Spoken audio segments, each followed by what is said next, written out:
મોટો મંડપ મારો. જે દીકરીને સાસરિયામાં તકલીફ હોય ને આ મોટો મંડપ સાંભળજો. પિયરની હોતને તકલીફ હોય એવાય દાખલા જોયા છે. સાંભળજો, આ મોટો મંડપ સાંભળવાથી પુણ્ય બહુ મળે. મોટો મંડપ મારો કૃપા કરો તો સ્વામી આવરે પિતાના ઘેરે હવન છે. પિતાની ઘેરે હવન છે. મારા પિતાના ઘેરે હવન છે.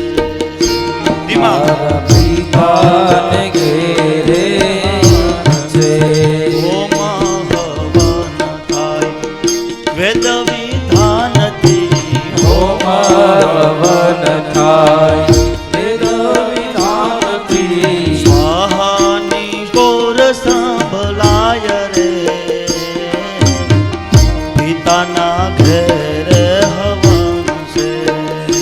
મારા પિતાની ઘેરે હવન છે. સાથે દેવ દેવાંગના ઋષિ મોની સાથે દેવ દેવાંગના બ્રાહ્મણા કુલ સવ જાય રે પિતાના ઘેરે હવન છે. હે મારા પિતાના ઘેરે હવન છે. સ્વામી સહિત મારી બેનો પધારશે. સ્વામી સહિત મારી બેનો પધારશે. પ્રભુ મને જવા દો, મારી બેનો ક્યાં હશે? હું એને મળીશ. બેનના દીકરા હારે હશે, દીકરીઓ હશે. સ્વામી સહિત મારી બેનો પધારશે. સ્વામી સહિત મારી બેનો પધારશે. મન મારો ખૂબ હરખાય રે પિતાના ઘેર હવન છે. હે મારા પિતાના ઘેરે હવન છે. મારા પિતાના ઘેરે હે મારા પિતાને ઘેરે હવન છે. ભગવાનની રજા લઈ માં પાર્વતી કૈલાસના ગિરિશિખર ઉપરથી ઉતરે છે. સિંહ ઉપર અસવારી છે. શ્રંગી ભૃંગીને હારે લીધા છે. અને માં જગદંબા આ બ્રહ્માંડ ભાંડોદરી તમામ શક્તિઓની ઉત્પત્તિમાં પાર્વતી માંથી થઈ છે. દેવી ભાગવત વાંચી લેજો. આ જગતની માં છે. માં નીકળ્યા, હરિદ્વાર આવ્યા. ગંગાના ઘાટ ઉપર કનખલમાં યજ્ઞ ચાલે છે. બહુ મોટો પ્રોગ્રામ છે, બહુ મોટો યજ્ઞ છે. સ્વાહા સ્વાહા થઈ રહ્યું છે. માં આવ્યા. દીકરી આવે એટલે પેલા કોને મળે? કોને મળે? ભાભીને મળે? દીકરી બાપને મળે. માં પાર્વતી દક્ષની સામે જોયું. દક્ષે મોઢું ફેરવી લીધું. આ તો પાર્વતી છે. વિચાર કરો, મારા બાપે મોઢું ફેરવી લીધું, મારે આ રસ્તો બંધ થઈ ગયો.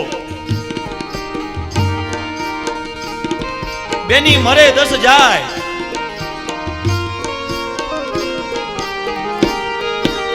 આ તો શક્તિ છે, જગદંબા છે અને મહાદેવના પત્ની છે. આમાં કઈ ઘટતું ન હોય. પરિપૂર્ણ પૂર્ણ શક્તિ છે, બુદ્ધિ છે, શક્તિ છે. વિચાર કર્યો, હાલની યજ્ઞશાળામાં જાઓ. આ યજ્ઞનો નિયમ છે કે મારા પતિનો ભાગ હોવો જોઈએ. માં પાર્વતી યજ્ઞશાળામાં આવ્યા. બધા દેવતાઓનો ભાગ જોયો, મહાદેવનો ભાગ ન જોયો. કાંઈ વિચાર્યું નહીં. ક્રોધાગ્નિ પ્રગટ કર્યો. બા બળીને ભસ્મ થયા. શ્રંગી ભૃંગી ભાંગ્યા. મહાદેવને જગાડ્યા. ભગવાને જટા પછાડી વીરભદ્ર નામનો રાક્ષસ પ્રગટ કર્યો, ગણ પ્રગટ કર્યો. કાળનો કાળ મહાકાળ જે આમાં આવે ને મારે આદેશ થયો છે દક્ષનું માથું કાપી નાખો. વીરભદ્ર દક્ષનું માથું કાપી નાખ્યું. જ્યાં મા પાર્વતી બળીને ભસ્મ થયા યજ્ઞમાં હોમાણા ત્યારે અમુક વ્યક્તિએ અમુક રાજાઓએ અનુમતિ આપી હતી આંખથી એક બરાબર છે. કારણ કે દક્ષ રાજા એવું બોલ્યા દીકરી ગઈ તો મારી ગઈ, યજ્ઞ ચાલુ રાખો. આંખથી અનુમતિ આપીને આંખ ફોડી નાખી, દાંત કાઢ્યા દાંત પાડી નાખ્યા.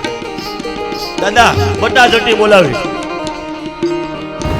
પછી તો જે આડા આવ્યા ને મારવા મળ્યા. દેવતાઓ બધા ભેગા થયા, મહાદેવને શરણી પેલા વિષ્ણુ પાસે ગયા કે પ્રભુ આનો રસ્તો કે ગમે ત્યાં હું દોડ્યા જાવ, જોવું તો જોઈને આપણા બાપને આમંત્રણ નથી. બધા ભેગા થયા, ભગવાનને જગાડે, ભગવાન જાગે નહીં. અને પછી દેવતાએ પ્રાર્થના કરી પણ પરયોને બેખવા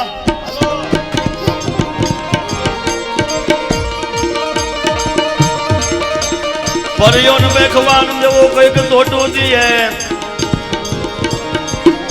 પણ હાપને હંગરવા એ તો કામ રે શંકર નો કાગડા.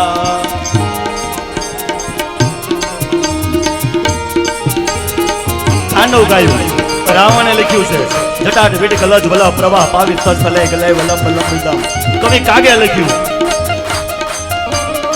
અને રામકૃષ્ણ પરમહંસે લખ્યું ચૈલ શ્રૃંગ સંવિચાલ જટા જોટ ચંદ્ર ભાલ ગંગ કેત રંગ માલ વિમલ નીર ગાજે વિમલ નીર ગાજે लोचन से लाल लाल चंदन से गौरी बाल कुमकुम से सुर्ग लाल भ्रुकुटी वरसाजे मुंडन के कंठ माल विरसत हर्षित दयाल स्फटिक माल रुद्र माल हर दयाल राजे बम बम कपट मुरुबाद नाद मैन सर्व राज शंकर महाराज राज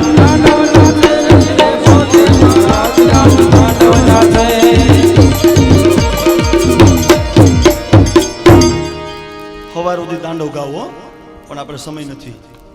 ભગવાનને શરણે છા, શંભો શરણે પડી માગું ઘડી ઘડી કષ્ટ કાપો. હે બાપ હવે આમાંથી ઉગારો. બધું શાંત થયું. ભગવાને આશીર્વાદ આપ્યા, દક્ષને બોકડાનું મોઢું લગાડ્યું. આ વાત બધી આપણે જાણીતી છે. હરિદ્વારમાં તમે આજે જાઓ ને તો કનખલમાં દક્ષેશ્વર મહાદેવનું મંદિર છે, અહીંયા દર્શન કરજો. બહુ પવિત્ર જગ્યા છે. હું તો અવારનવાર જાઉં છું, વરહમાં 5 વાર જાઉં. હમણાં મનસુખ દાદાને હારે જવાનું છે, તમારી સામે નક્કી થયું છે દાદા. હા.